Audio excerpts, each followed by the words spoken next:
Racism. It's a word that carries the weight of centuries of pain, oppression, and injustice. But at its core, racism is a system of power. It's about one group claiming superiority over another based solely on race.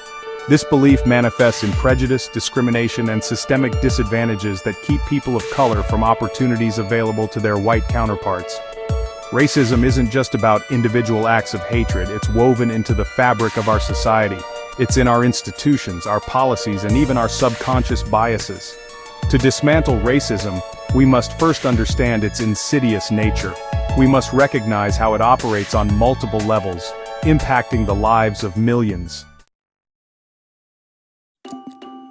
Racism rears its ugly head in two distinct but interconnected ways: overt and subtle. Overt racism is blatant, aggressive, and easily recognizable. It's the burning cross on the lawn, the racial slurs hurled in anger, the outright denial of opportunities based on skin color. Subtle racism, on the other hand, is more insidious. It lurks in the shadows, often disguised as harmless jokes, backhanded compliments, or unconscious biases. It's the assumption that a black person is dangerous, the questioning of their qualifications, the constant feeling of being watched or followed in stores. For Black people, racism is a lived reality. It's the constant fear of being profiled by law enforcement, the awareness that their skin color might make them a target of violence. Imagine being followed in a store, not because you're stealing, but because of the color of your skin. Imagine being pulled over for a minor traffic violation, your heart pounding, knowing the encounter could escalate with deadly consequences. Black children grow up with the talker conversation about navigating a world where their skin color can be perceived as a threat.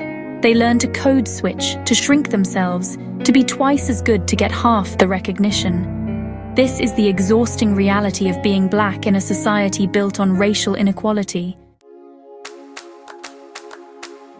Section 4. Privilege and the perpetuation of racism, the white experience. White people, often unknowingly, benefit from a system that privileges them. This doesn't mean their lives are free from hardship, but it does mean their race isn't a barrier to opportunity. They are less likely to be stopped and frisked by police, less likely to be judged based on stereotypes, and more likely to see themselves represented in positions of power.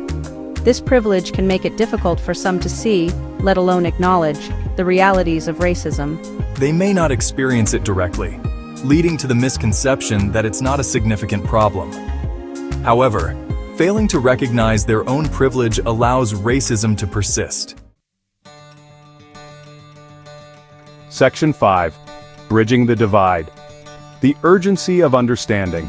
Understanding the different ways in which racism is experienced is crucial for dismantling it. White people must move beyond simply acknowledging racism to actively listening to and believing the experiences of Black people. They must use their privilege to amplify marginalized voices, challenge racist systems, and become true allies in the fight for racial justice. For Black people, sharing their stories, no matter how painful, is an act of resistance. It's a way to educate, to humanize, and to dismantle the harmful stereotypes that fuel racism. By engaging in open and honest dialogue, we can begin to bridge the divide and work towards a future where everyone is treated with dignity and respect.